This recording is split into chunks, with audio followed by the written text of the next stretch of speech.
hay proposiciones, no hay debates, vamos a dar inicio a la sesión. Se abre la sesión, señor secretario, siga la primera orden del día. Muy buenas tardes a todos los señores académicos, a las directivas de la Universidad Libre de Colombia, a los invitados especiales. Programa para la sesión solemne conmemorativa del aniversario 102 del magnicidio del académico de número Rafael Uribe Uribe. Primero, himno nacional. Segundo, saludo del señor presidente. Tercero, palabras del presidente de la Universidad Libre Seccional Bogotá, académico Julio Roberto Galindo. Cuarto, develación por el presidente de la Academia Colombiana de Historia y el presidente de la Universidad Libre del retrato que dentro del marco del convenio interinstitucional dona la universidad a la Pinacoteca de Retratos Históricos de la Academia. Sexto, presentación del libro Uribe Uribe 1859-1914, editado por la Universidad Libre a cargo del presidente de la Seccional Bogotá, académico Julio Roberto Galindo. Séptimo, lectura del discurso pronunciado por el académico de número de la Academia Colombiana de Historia Rafael Uribe el 20 de julio de 1910. Terminado el acto académico, la Universidad Libre invita a una recepción a los académicos invitados. Leído el programa, señor presidente. En consideración del orden del día, ¿lo aprueban los señores académicos? El programa para la sesión solemne inicia con el himno nacional de la República de Colombia. A favor, por eso.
Señor presidente, me permito indicar las excusas recibidas a este acto del señor presidente de la República, doctor Juan Manuel Santos, de la señora ministra de Educación, doctora Yanetina Tobar, del doctor Rafael Paredes, embajador de Ecuador en Colombia, del rector de la Universidad Externada de Colombia, doctor Juan Carlos Senado, del rector de la Universidad de Rosario, doctor José Manuel Restrepo Ondano, del rector de la Universidad de los Andes, Pablo Nava Sánchez Santa María, y del académico Rodolfo Segovia, que se encuentra fuera del país.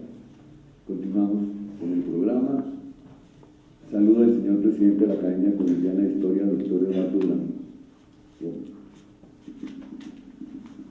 Buenas tardes, señores académicos, honorarios, de número correspondientes, señores invitados especiales, señor rector de la Universidad Libre.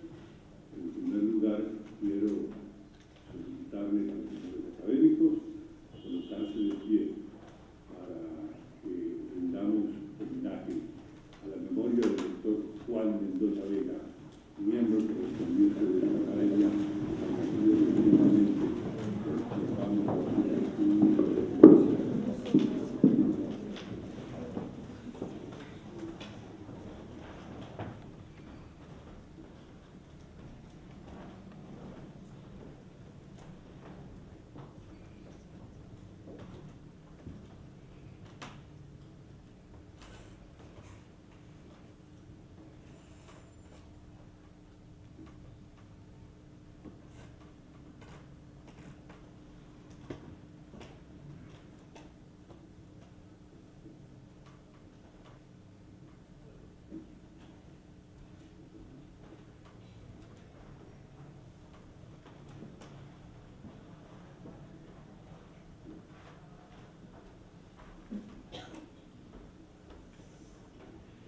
Muchas gracias.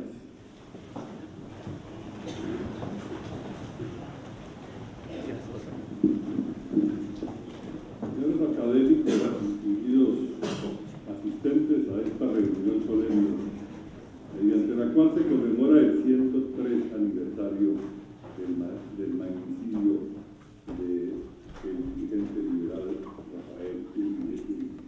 En primer lugar, quiero expresar inmensa gratitud a la Universidad Libre de Colombia, que ha querido asociarse con la Academia Colombiana de Historia en este homenaje que se le tributa a la memoria de ese gran colombiano. La Universidad Libre ha querido donar un retrato al óleo con la figura de Uribe. Realmente no teníamos acá en el archivo histórico de esta institución un retrato de ese distinguido colombiano, razón por la cual le expresamos nuestra inmensa gratitud a la Universidad Libre y a sus directivos que han querido contribuir con este loable propósito de rendir el tributo a su memoria.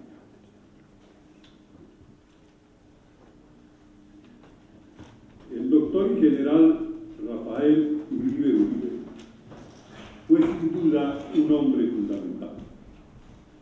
Desde su juventud exhibió claras muestras de emprendimiento que supo acrecentar con una estricta formación, no solo en los claustros universitarios, sino en los libros que acogiaba para robustecer su conocimiento y para aportar materiales para el análisis crítico.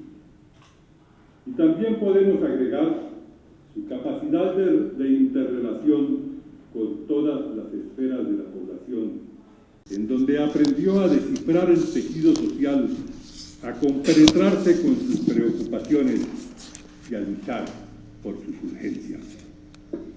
Allí fue surgiendo el líder que se identificó con las ideas liberales y que en el escenario de confrontación que vivía la República supo desde la orilla oprimida levantar un estandarte de rebeldía que defendió por todo el territorio nacional, demandando las libertades de expresión que permitieran un escenario de equidad a la hora de confrontar las ideas y de reclamar el respaldo popular a las propuestas políticas.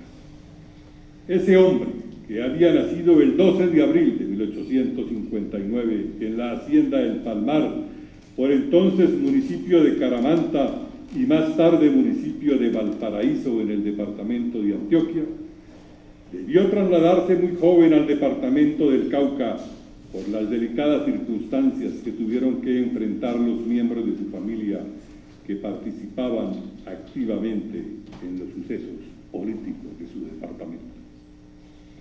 Allí continuó sus estudios en la ciudad de Buga y a los 17 años se incorporó a las fuerzas que comandaba el gobernador César Conto y que enfrentaban las manifestaciones políticas en su departamento de Antioquia.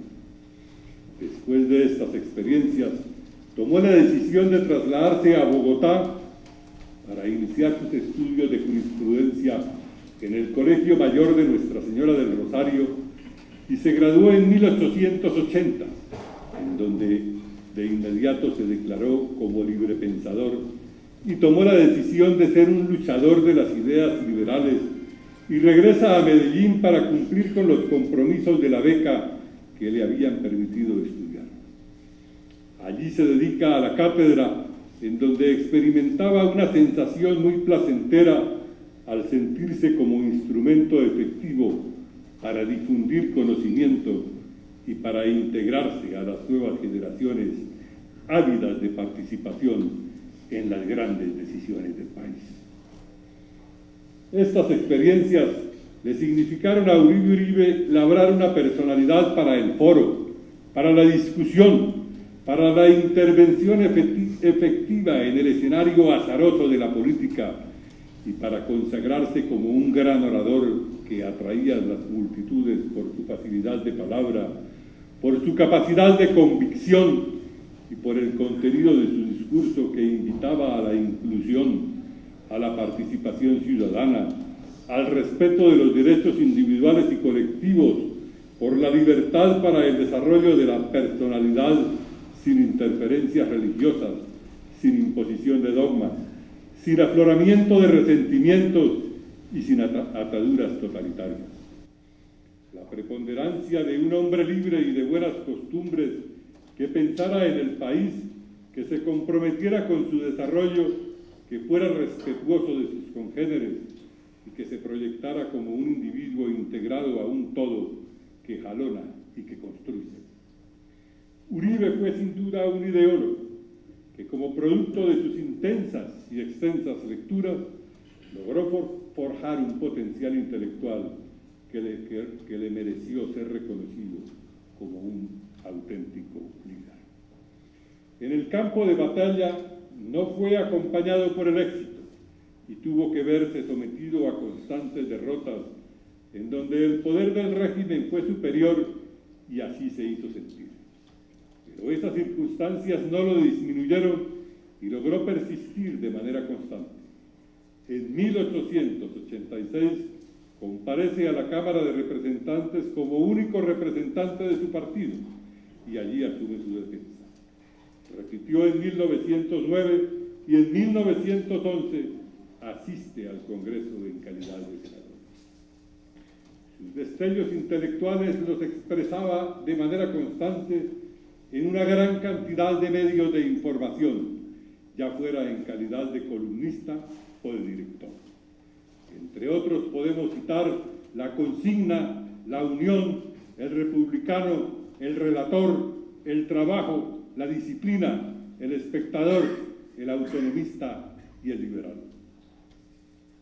Deambuló por muchas naciones demandando apoyo a su causa y expresó que se identificaba como un socialista, pero en el mejor sentido de la palabra, no como expresión del totalitarismo, de la negación de las libertades, de la supresión de la propiedad privada o de la interferencia a la participación popular y a la vigencia de los partidos.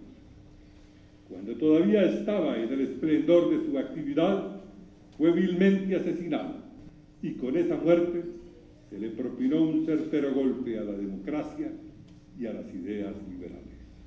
Hoy recordamos en esta academia esa vida llena de merecimientos que supo hacer historia en este accidentado país. Muchas gracias.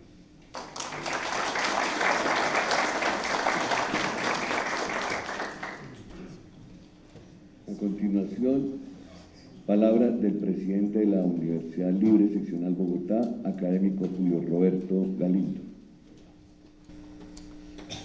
Señor presidente de la Academia Colombiana de Historia, señor vicepresidente, señor secretario, miembros de la Junta Directiva, miembros de la Academia de Historia presentes hoy, distinguidos invitados, miembros de la Universidad Libre, familia unilibrista. Es para mí inmenso honor venir en este día a estar con ustedes. Un día en que conmemoramos el 103 aniversario del magnicidio del general Rafael Uribe Uribe, acaecido a 200 metros de aquí, a 2 cuadras, en la parte oriental del Capitolio Nacional. Allí, en esa fecha luctuosa, fue asesinado por quienes fueron presos después: Jesús Galarza y Leovigildo Carvajal, presos y condenados a 25 años de cárcel. El gobierno y el Congreso de la República, años después, para conmemorar siempre este nombre, ordenaron el cenotafio, un monumento que existe en el Parque Nacional, calle 37, carrera séptima, en donde está el general Benjamín Herrera en brazos de una mujer que simboliza a Colombia. En esa escultura, considerada por los artistas como la obra más perfecta del cuerpo humano que existe en Colombia, elaborada por el escultor Victorio Macho, simboliza toda una época y todo un martirio. La mayoría de las gentes, la inmensa mayoría, abrumadora mayoría, cuando muere, después de 20, 30, 50 años, es olvidada para siempre. Y ya nadie vuelve a recordar ni su nombre, ni su oficio, ni sus méritos, ni nada. Se pierde en la bruma de los tiempos, en el polvo del polvo de los siglos. Solo existe un pequeñísimo grupo de esos muertos que pasa al firmamento de la inmortalidad. Es decir, que recobra o sigue viviendo en ese personaje imaginario de nuestras mentes. Esa es la inmortalidad. Rafael Uribe Uribe pertenece a ese firmamento. Y lo es por la persona que fue y que significó en el traspaso de la vida. Ya nos ha dicho nuestro presidente en esa maravillosa síntesis mucho de lo que él fue. Ante todo, fue la rectitud del ser humano. Ese es el principal ejemplo de Rafael Uribe Uribe, especialmente para estas épocas en que en nuestro país se han derrumbado las costumbres morales y la ética. ¡Qué ejemplo el de su vida! Y qué ejemplo para nuestra Colombia y las juventudes estudiosas del país. Rafael Uribe Uribe tuvo todas las condiciones del ser humano que envidiamos y que puede tener dentro del mundo de la historia una persona. Fue jurista, fue guerrero, fue amigo de la paz, fue periodista, fue escritor, fue conductor de masas y nos dejó para siempre el legado de su doctrina y de sus ideas.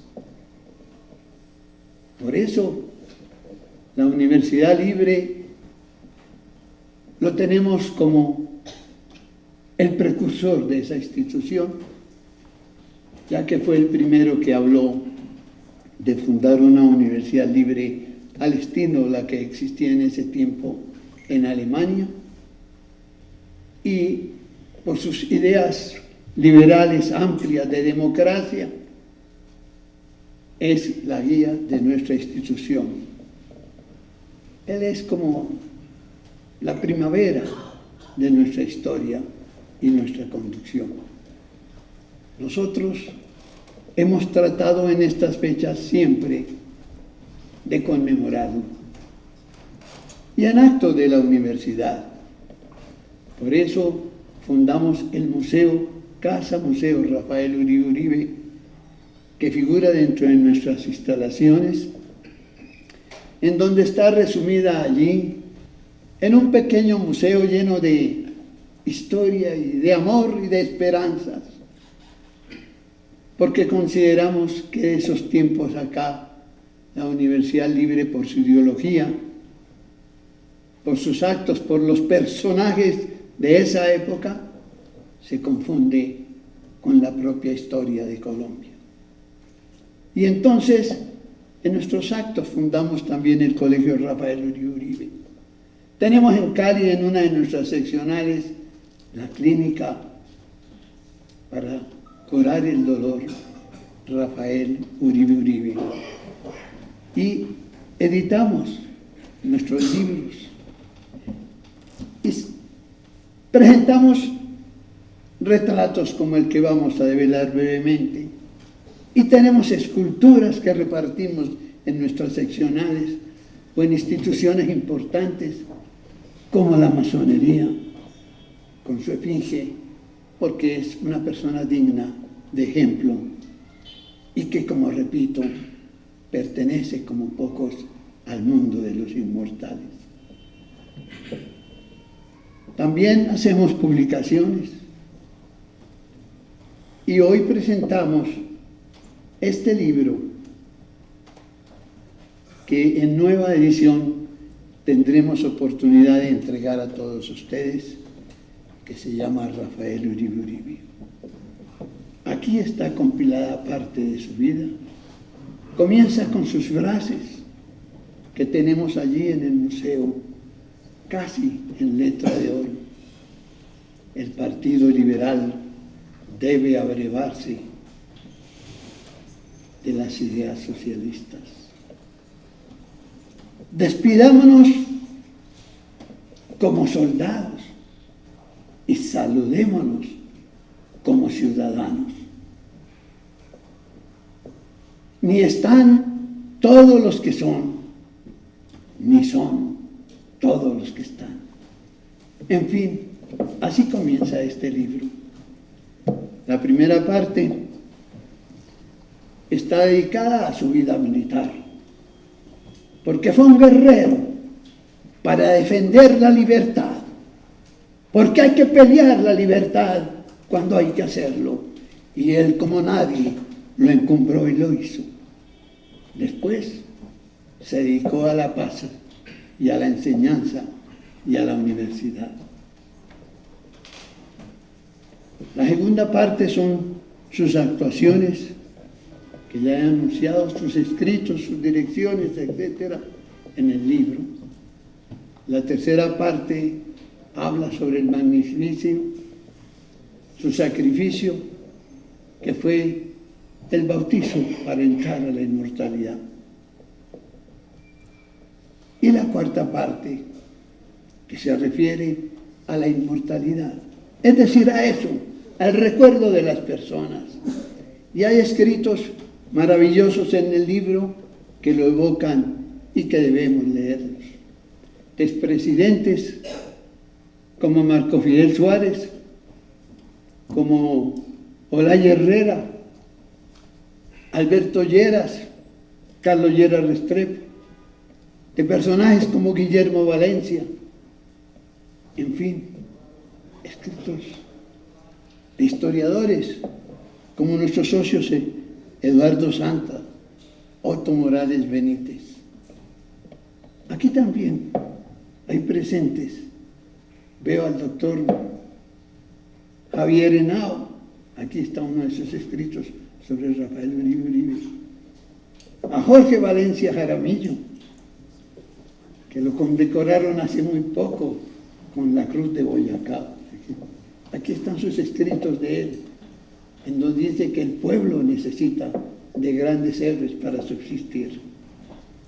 En fin, este libro es una síntesis tal vez de su vida, que para nosotros es muy importante, a pesar de que la ciencia tengamos que acondicionarnos, pero el papel cubierto de la piel de las ideas, consideramos en nuestro escudo como símbolo, porque creemos que un libro es como una urna de ideas en donde nosotros nos vamos nutriendo permanentemente.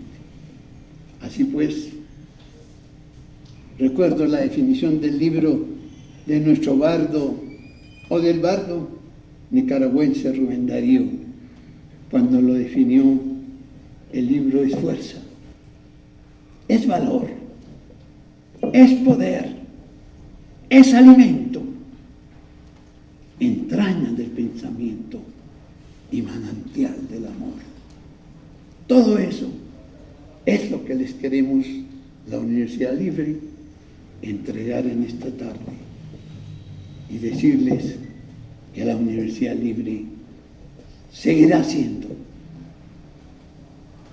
como ha debido ser, como no podría tener manchas, seguirá siendo la universidad que busca la paz, que busca el derecho, que busca la justicia y que los busca a ustedes. Aquí hoy, en este cuadro, compartirá con los cuadros, como dijo el presidente de la Academia, y vivirá para siempre en su recuerdo y en nuestro recuerdo la memoria de este hombre, Rafael Uribe. Gracias.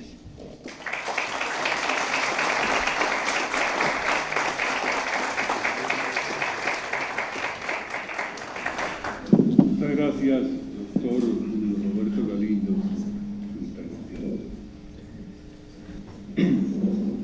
Quinto, develación del retrato ejecutado por el artista Carlos Salamanca, por el presidente de la Academia Colombiana de Historia y el presidente de la Universidad Libre Seccional Bogotá, en el marco del convenio interinstitucional Universidad Libre Academia Colombiana de Historia.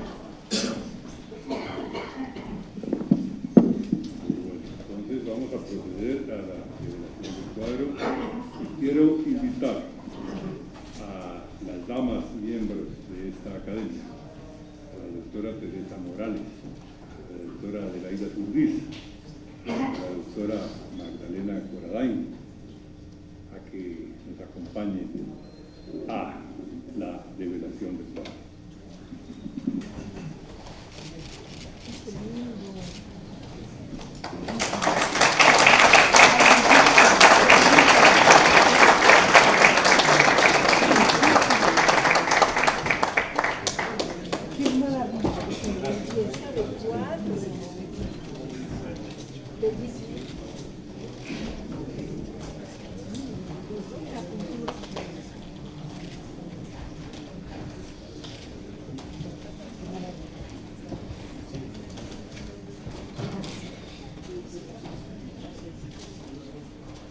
Yes. duda, doctor Roberto, este cuadro contribuirá a engrandecer la memoria del general Rafael Uribe y contribuirá también a enriquecer nuestra colección histórica que está en esta academia. Muchas gracias. Pues ustedes que son el fuego de la historia de Colombia, por ustedes vive Colombia, por la Academia de Historia. Él será un buen compañero. Muchas gracias. Muchas gracias.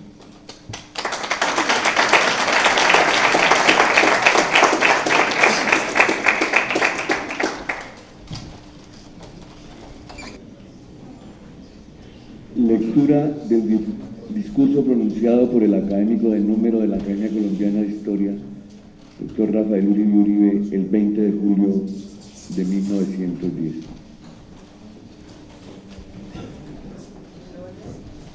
El doctor Rafael Uribe Uribe fue elegido miembro correspondiente de esta academia el 1 de agosto de 1904 y como miembro honorario el 12 de octubre de 1908. La academia lo delegó para que llevara la vocería en los actos del primer centenario del 20 de julio de 1910.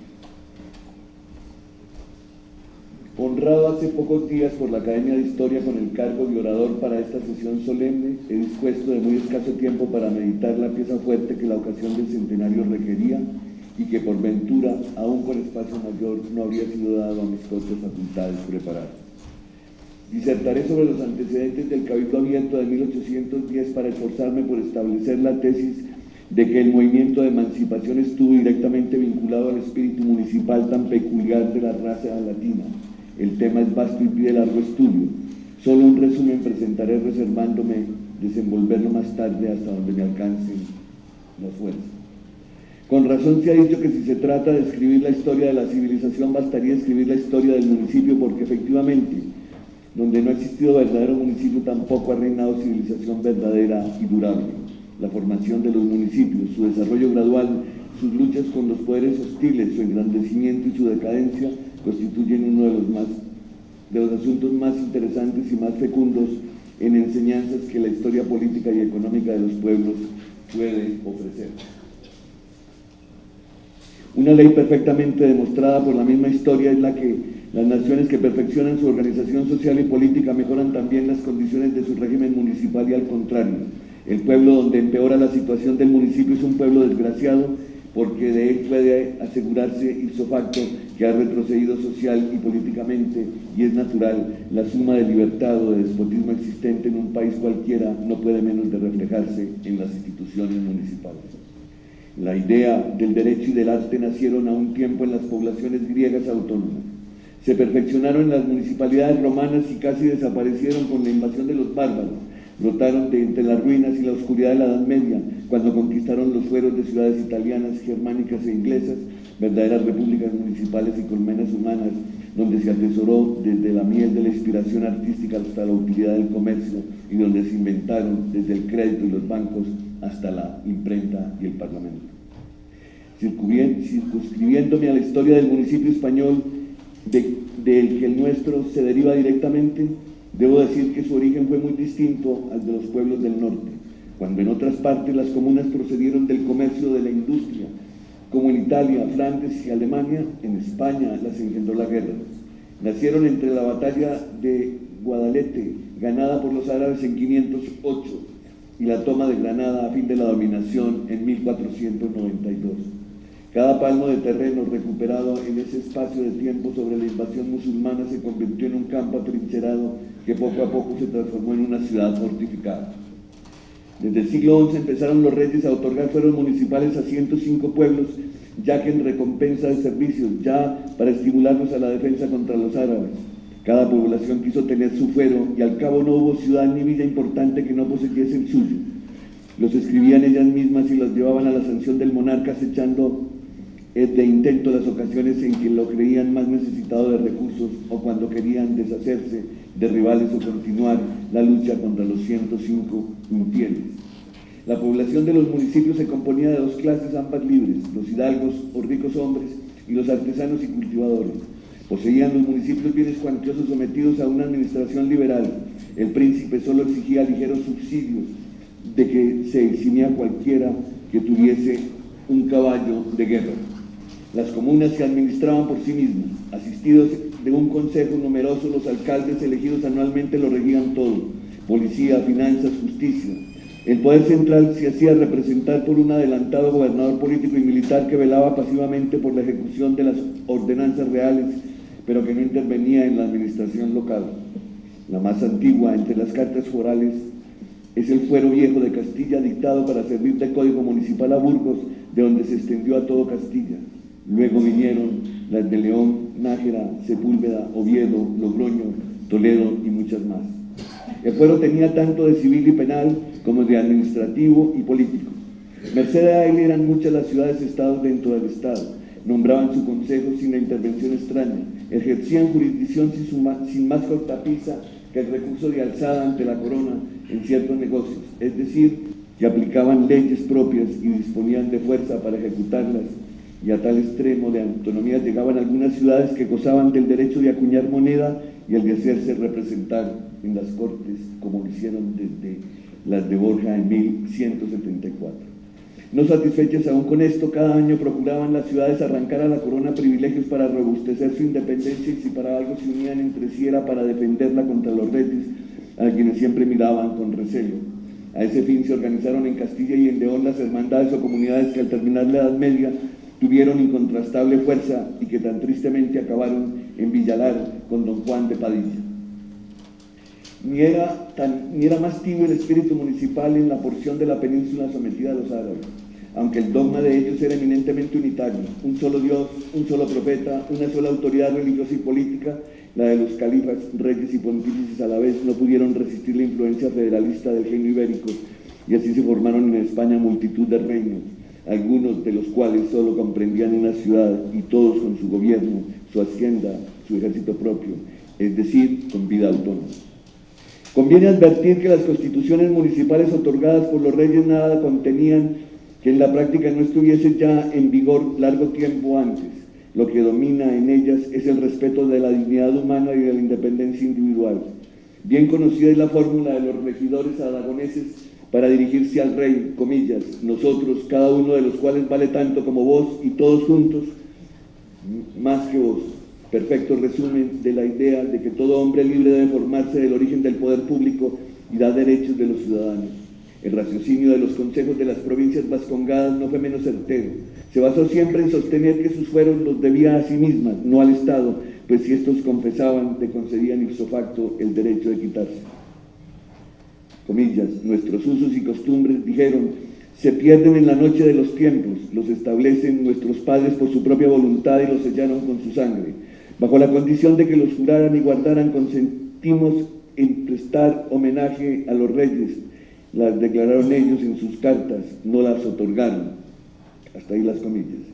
Y fuertes con esa afirmación, las defendían y reivindicaban con las armas en la mano cuantas veces era necesario. Esa fue la edad de oro de los municipios españoles, entre los cuales había algunos tan poderosos como Barcelona, Córdoba, Sevilla y otros. Reinó la unión entre las clases y entre unos y otros municipios mientras amenazó el peligro morisco. Desaparecido, se presentó la discordia. Delictivos como eran los oficios municipales tendieron a hacerse hereditarios. Orgullosos los caballeros de su nobleza y de su gloria militar, pretendieron excluir de las funciones públicas a la burguesía y al pueblo, pero las ligas de Aragón y de Castilla se formaron y los caballeros fueron vencidos, aunque de su derrota guardaron hondos resentimientos que expiaron más tarde con la pérdida de sus propias libertades, cuando el trono se consolidó sobre las ruinas de la nobleza y de los municipios. Con la caída de Granada, el último baluarte de los árabes, y con la reunión en una sola de las coronas de Aragón y Castilla, se consumó la unidad política y se formó al fin la República, la nación española, pero también se abrió paso el poder absoluto. Para ejercerlo se presentó a punto un príncipe ambicioso, hábil y guerrero, Carlos V. Sin embargo, las diversas porciones en que estaba dividida la península solo habían consentido la obra de los reyes católicos a condición de que los respetasen sus leyes y su régimen municipal, es decir, su autonomía. Era un verdadero pacto. Los reyes juraban de rodillas, la mano puesta sobre los evangelios, que conservarían los fueros, privilegios, usos, costumbres y libertades concedidas por sus antecesores a cada ciudad o provincia, y sus habitantes juraban entonces, y no antes, ser fieles al rey y prestarle su servicio con arreglo a estos mismos fueros.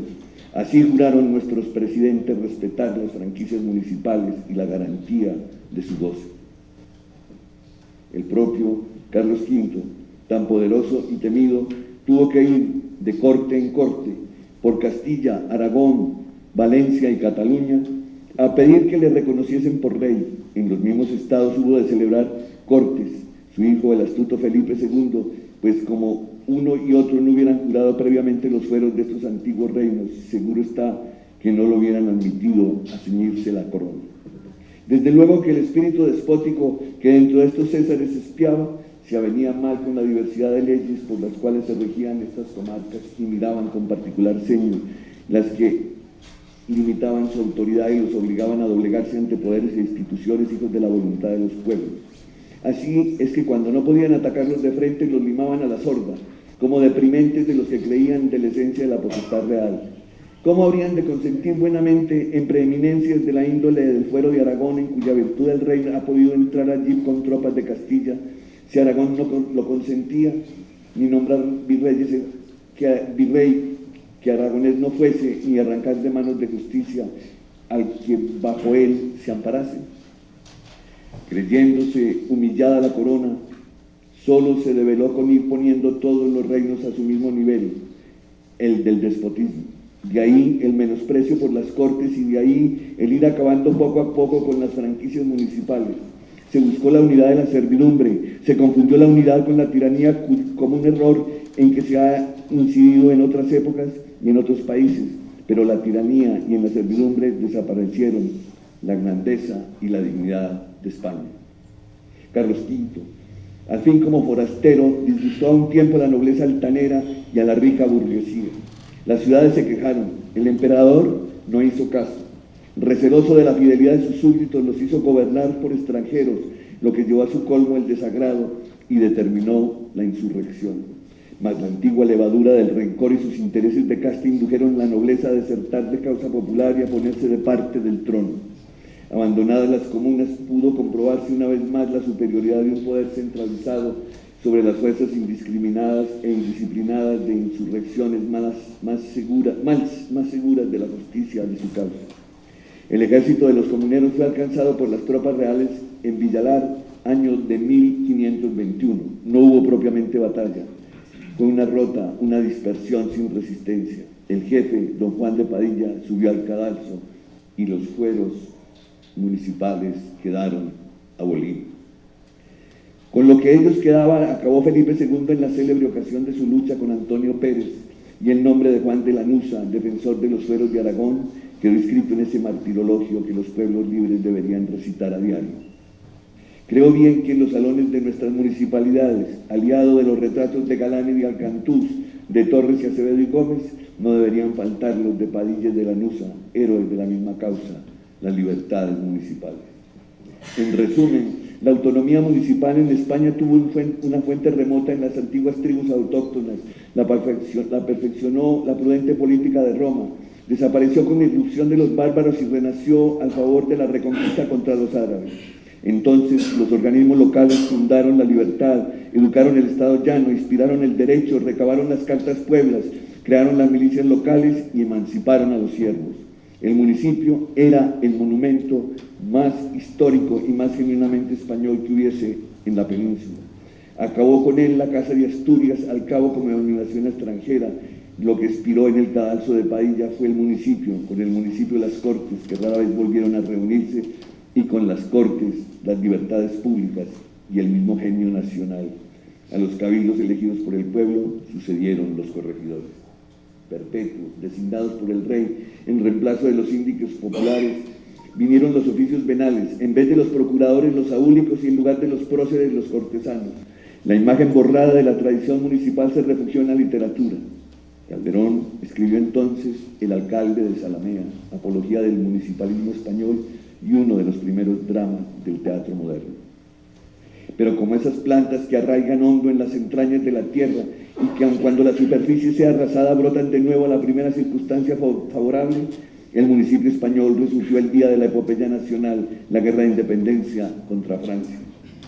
La historia recuerda el caso singular del alcalde de un humilde pueblecito, Móstoles, que declaró formalmente la guerra a Napoleón como para demostrar que toda España, una abolida su dinastía, podía hablar por boca del último de sus funcionarios parroquiales.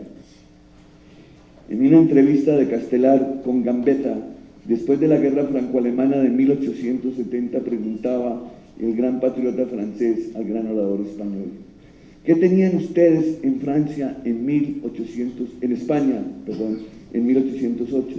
Recordando quizá con tristeza la desventajosa comparación del pueblo español que, destronados y aprisionados sus reyes, reaccionó por sí solo hasta vencer el primer guerrero del siglo y expulsar sus tropas, con aquella inercia del pueblo francés ante la humillación impuesta por el invasor alemán, inercia que el genio del dictador de Tours no pudo conmover. Teníamos los alcaldes, contestó Castelar, y agregó: los representantes de la nación, a pesar del absolutismo, fueron los alcaldes, jefes de las guerrillas. Hubo guerrillas en España porque hubo alcaldes. Ay del pueblo que no los tenga, que nace de una nación descentralizada, una nación cesarista, la imposibilita para el más alto ministerio de los pueblos, que es la defensa de las fronteras. La razón es, por desgracia, clara, concluyó Castelar.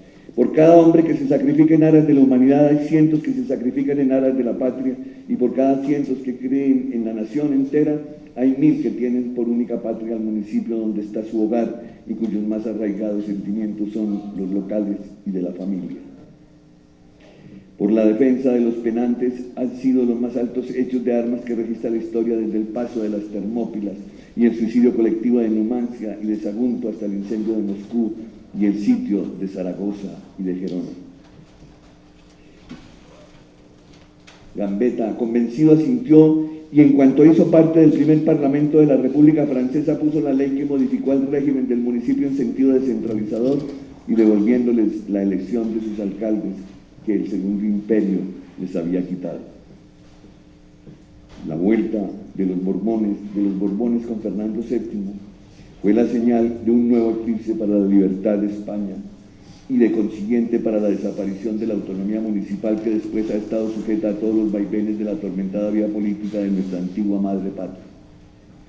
De la gloriosa revolución de 1868 data el último florecimiento de la libertad española, y con ella la de los municipios, que hoy está allí lo bastante bien organizado para servir de modelo y de ejemplo a las naciones de América en la hora en que proclaman con orgullo su emancipación. Cuando los conquistadores ibéricos vinieron al Nuevo Mundo, todavía las franquicias municipales no habían recibido en España el golpe de muerte que les asestó la dinastía austríaca, por lo que al plantar sus tiendas en tierra americana, establecieron también el poder municipal conforme a la integridad de la antigua tradición. Con justicia se ha comparado el régimen de gobierno de las colonias españolas con el que Roma implantaba en sus conquistas. Romanos y españoles consideraban las colonias como parte del territorio de la metrópoli y el gobierno colonial como porción integrante del central. España administraba sus posesiones por medio del Supremo Consejo de Indias, de los virreyes, capitanes generales y presidentes, especie de procónsules romanos que representaban en América la autoridad del monarca, subordinados al Consejo, y que gobernaban las entidades territoriales dominadas según su importancia: virreinatos, capitanías generales y presidencia. El ramo judicial estaba confiado a las audiencias o cancillerías reales, y para el manejo de las secciones inferiores existían gobernadores, cabildos, alcaldes y corregidores. Naturalmente,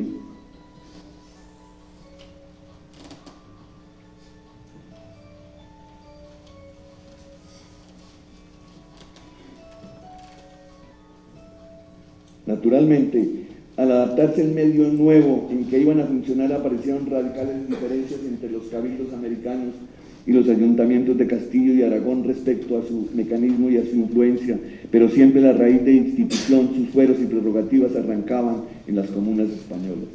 A medida que los territorios se poblaban, se establecía un régimen legal análogo al vigente en la península, con las modificaciones impuestas por las dificultades de las comunicaciones con el gobierno central.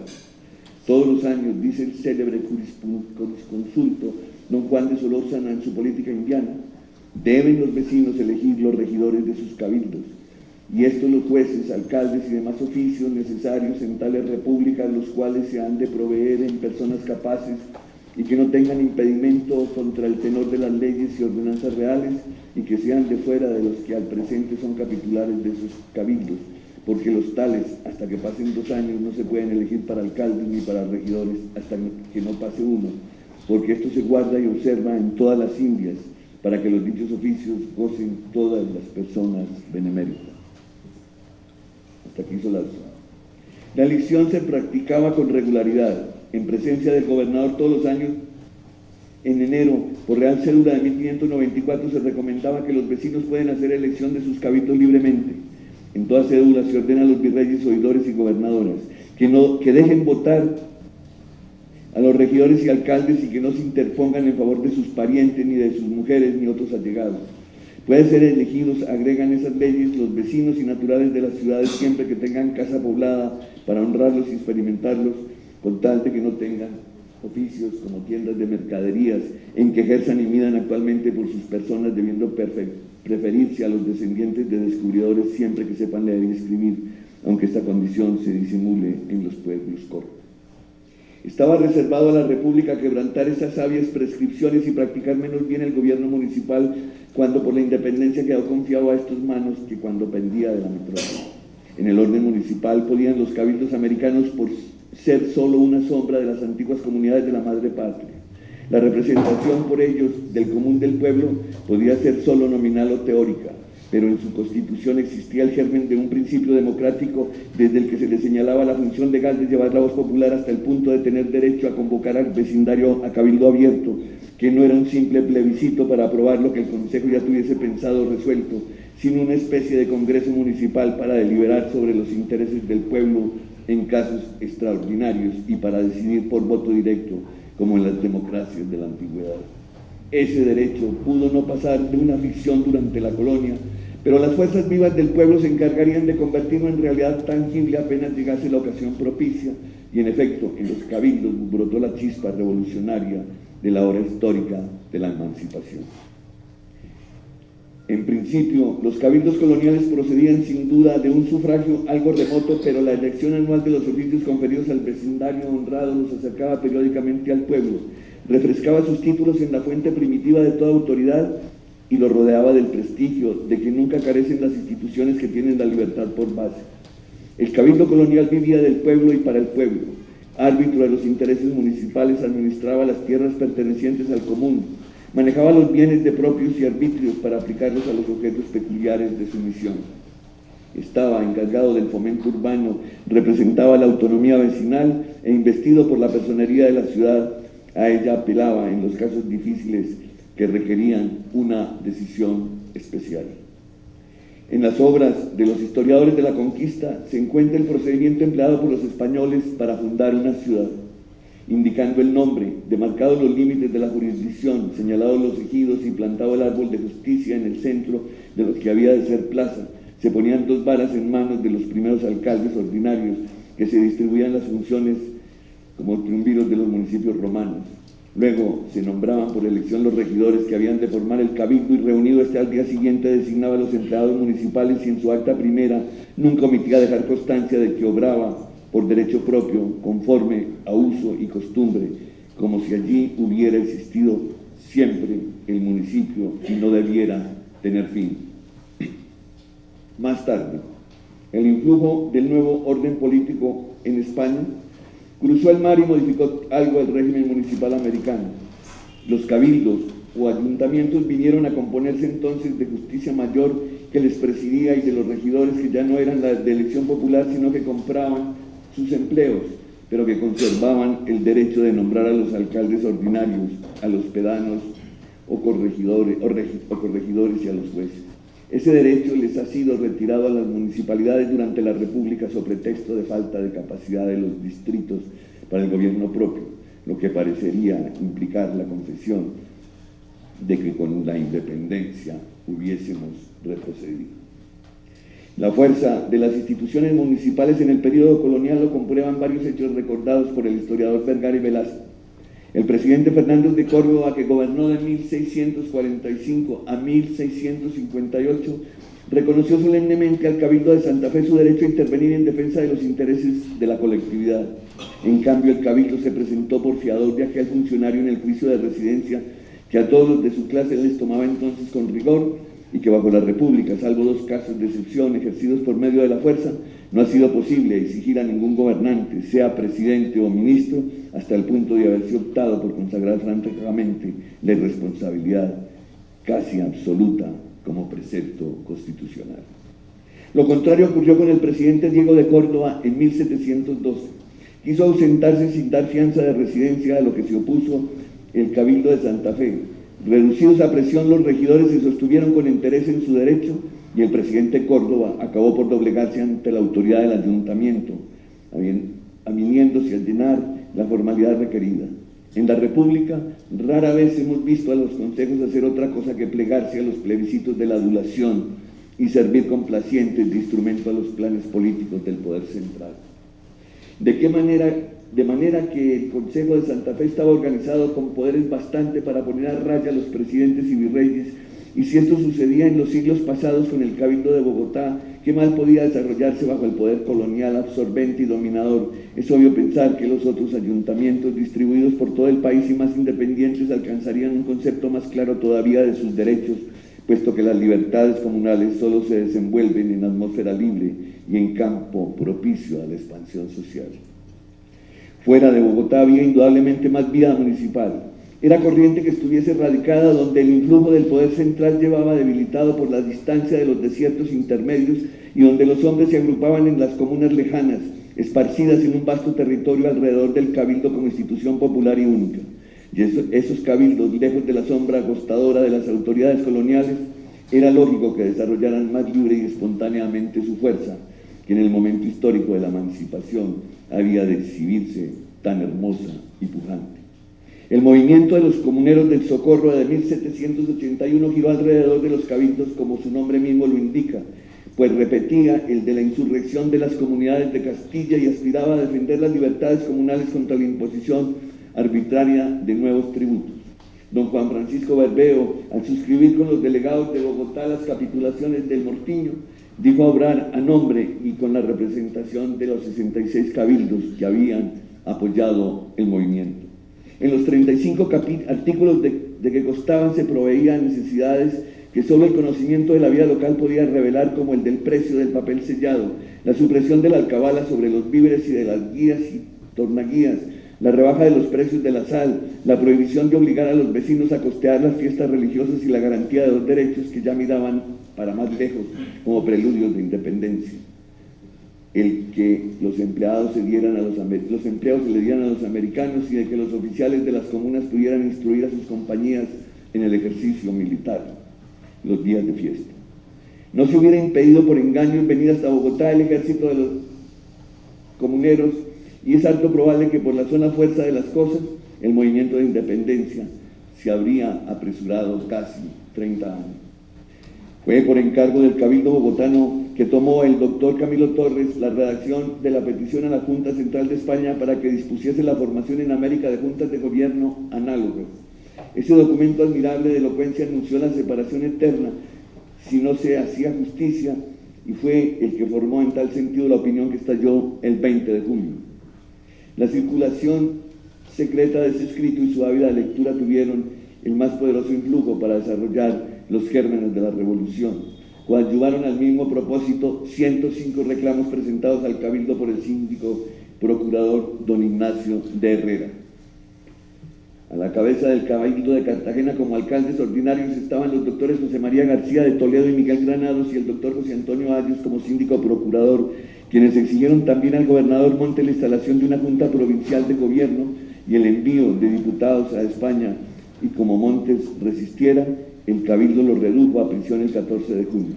Asimismo, el Cabildo de Pamplona depuso y aprisionó revolucionariamente al corregidor español Pastús el 4 de julio, y se apoderó el del gobierno después de anexarse 6 vocales designados por el pueblo. Los valientes socorranos hicieron su revolución el 10 de julio, convocados por los alcaldes don Lorenzo Plata y don Juan Francisco Ardila, pusieron sitio al gobernador Valdés y a 80 soldados veteranos en el fuerte edificio que les servía de cuartel y los hicieron rendirse a discreción. El pueblo depositó el gobierno en su cabildo, al que agregó 6 individuos más de su confianza. La corporación así constituida dirigió sin pérdida de tiempo una representación enérgica a la audiencia para anunciarle que la provincia del Socorro, estrechamente unida, había resuelto sostener la revolución a todo trance y que para evitar males futuros debía autorizarse la formación de juntas del gobierno en todas las provincias del virreinato. En Santa Marta, en Monpós, en Neiva, en Mariquita, en Antioquia y en Tunja, así como en el Chocó y en Casanare, fueron los cabildos los que lanzaron el grito de independencia, unos antes que Bogotá y otros siguiendo su ejemplo, cuando se esparció la noticia de la deposición del virrey. Otro tanto sucedió por toda América, del uno al otro extremo de los dominios españoles, en México hasta Quito y Buenos Aires iba alrededor de los cabildos el origen y la obra de la emancipación. Una de las medidas que más exacerbaron los ánimos y de que el doctor Camilo Torres hace larga mención en su memorial de agravios, fue haber introducido el virrey en el cabildo 6 regidores interinos contra la ley que prohibía semejantes nombramientos y que proveía, en casos de hacerlos, fuese a propuesta del cabildo. Ese paso se dio para asegurar el virrey a su partido la elección de alcaldes. Con el mismo fin se nombró alférez real contra la abierta oposición del cabildo, y porque éste reclamó, se le declaró desobediente, y lo mismo que se hacía en otras partes. Mirad, dice el memorial, comillas, cómo se despreciaban las ciudades, esos ilustres cuerpos que representaban los pueblos, con qué desdén se volvía a la espalda a los alcaldes, con qué despotismo se sofocaba su voz, con qué arrogancia se desatendían las representaciones del cabildo. Comillas, se quitaban y se ponían, se aumentaban y se disminuían los regidores por capricho, se colocaban contra el voto de las ciudades nuevos empleados en los ayuntamientos, se amenazaban, se multaban, se reducían a la nada los representantes del pueblo hasta negarles el esculpir en las monedas que se fundieron para la jura de Fernando VII, las armas de esta ciudad sustituyendo en lugar de ellas, usa cifra ridícula, cierra comillas. Las autoridades de la colonia violaban pues los fueros municipales, pero encontraban quienes reclamasen contra el atropello. Los españoles habían transmitido la noción del derecho a sus descendientes y súbditos americanos, y estos, armados con la conciencia adquirida de su propio valer, se volvieron contra sus maestros el día que ellos mismos olvidaron la lección. Esa fue la independencia. Por lo visto, el régimen municipal no nació entre nosotros de generación espontánea. Podían unos cabildos estar funcionando anémicamente y otros con más vigor según las circunstancias naturales y sociales que les servían de ambiente, pero con el hecho solo de la revolución, esto es, de la ruptura del vínculo que los vinculaba a la metrópoli, reasumieron la soberanía popular que en ellos se bailaba latente. Decapitado el virreinato y desaparecida la autoridad tradicional, los ciudadanos acudieron como por instinto a ponerse bajo el amparo de los cabildos, que fueron el núcleo de acción y que la irradiaron en todas sus direcciones. A los habitantes del nuevo reino les pareció lo más natural y lógico que las corporaciones que tenían la representación real y actual de sus respectivos grupos fueran las depositarias de la soberanía de sus respectivas regiones. Deducción inmediata fue que los cabildos funcionaran como cuerpos electivos de las asambleas nacionales, pues no habiendo ley electoral ni estando los ciudadanos habituados al sufragio, los voceros indicados eran los cabildos, que de este modo vinieron a influir en la constitución del país. Esta es la explicación de por qué, al eliminar la fuerza del virreinato que los oprimía y al sacudir el peso enorme que los agobiaba, se desenvolvieron libremente las instituciones municipales al calor de la vida nacional que empezaba, y los cabildos ofrecieron el magnífico espectáculo de esa floración vigorosa que los convirtió de un día para el otro en centro de la revolución patriótica. El de Bogotá siguió el ejemplo de los que habían precedido y los dio a su turno a los demás, y entre todos fueron el órgano del movimiento emancipador que, como queda visto, fue en el fondo y en la forma un movimiento comunal perfectamente caracterizado. Concluye: las libertades municipales son de derecho natural en el sentido más propio de las palabras, como directa e inmediatamente derivadas de la formación misma de la comunidad social. Por lo tanto, el mandato abstracto de ese principio inmanente debe traducirse sin restricciones en la ley positiva que lo consagra. Así, Pienso que una de las mejores muestras de veneración que podríamos dar a la memoria de los fundadores de la nacionalidad sería restaurar el espíritu municipal al estado en que existía cuando fue capaz de producir la acción de los cabildos, a la cual debemos en gran parte la iniciativa de la independencia. Y pienso que la mayor ofrenda a los hombres del Cabildo Abierto del 20 de julio de 1810, y lo que más concuerda con las ideas del gobierno serio y popular que ellos imaginaron, es restablecer el gobierno del pueblo, por el pueblo, en el municipio. Esa debe ser la primera aspiración de reforma saludable y sólida al comenzar el segundo siglo de nuestra existencia. Ese es el punto que merece más cuidadosa atención de parte de los patriotas. Si lo hacemos, podremos estar seguros de dar un impulso impetuoso a la causa del bien general, pues la suma de 800 oficinas de gobierno municipal eficiente, distribuidas por todo el país, no puede menos de dar un total considerable trabajo y progreso. Parece muy extraño que un pueblo tan inteligente, honrado y patriota como el colombiano no haya acertado a darse 100 años de gobierno, en 100 años un gobierno municipal satisfactorio, ni igual siquiera al que tenía en la colonia. De tal modo ha descuidado los principios elementales de la administración municipal correcta, tan escasa habilidad ha demostrado en la práctica, que la crítica menos competente tiene que admitir que el gobierno municipal ha sido un fiasco durante la República. Los buenos ciudadanos deben dedicarse a curar ese mal, porque creo que la materia del buen gobierno municipal les es más importante que el gobierno general mismo, ya que cada uno siente solo indirectamente los efectos de la legislación nacional, mientras que la buena o mala administración del municipio lo afecta inmediata y diariamente, y ya que los buenos ciudadanos pueden hacer sentir su influencia sobre el Consejo mejor que sobre las cámaras. Séanos queridas las instituciones municipales, cuidémoslas cariñosamente y mejorémoslas, a la sombra pasible y fresca del árbol de sus libertades, como para los vascos el de Guernica. Será grato a los patriotas sentarse a deliberar sobre los destinos de nuestro país. Señores, en los cementerios suelen verse columnas truncas, coronadas por hojas de hidra que ocultan lo inconcluso o roto de la obra. Trunca está la columna de nuestra independencia, y quizá por eso procuramos ocultarlo con la frondosidad de nuestra fraseología. Personas hay también que por no confesar su mal secreto al médico dejan que la carne se les caiga a pedazos, como si la misma apariencia no estuviera pregonando su desgracia. No hagamos tal. En estas horas de confidencia colectiva declaremos franca y lealmente nuestras dolencias y veamos de curarnos, empezando por despreciar la declamación vacía, que es la peor enfermedad de este país, la que nos está llevando al desastre, la que nos está empujando al abismo.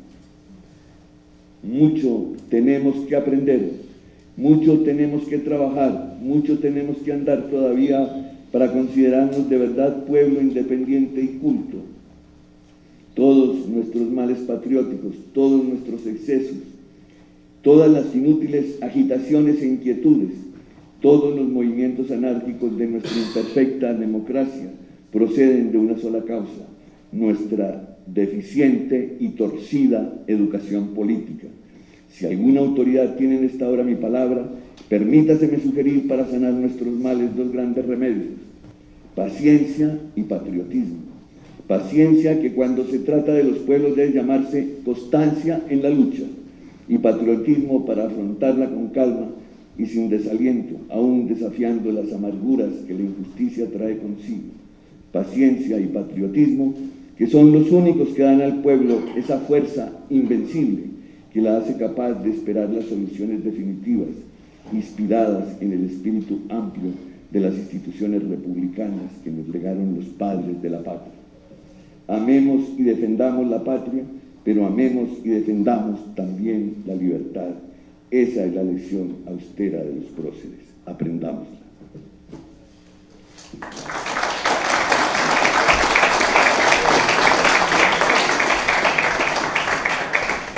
Gracias, doctor Luis Horacio López, por la lectura que acaba de hacer de este importante discurso del doctor y general Rafael Uribe, que pronunció en nombre de esta academia.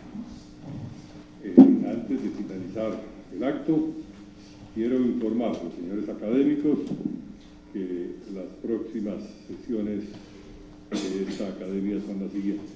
octubre 24, posesión como miembro correspondiente del doctor Amílcar Acosta Medina, quien disertará sobre el tema Juan José Nieto y Luis Antonio Robles, dos figuras cimeras de la afrocolombianidad.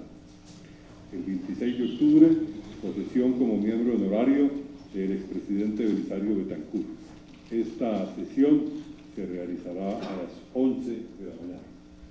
Y para noviembre 7, sesión estatutaria de presupuesto y gastos a cargo del académico tesorero Rodrigo Llano Pizaza.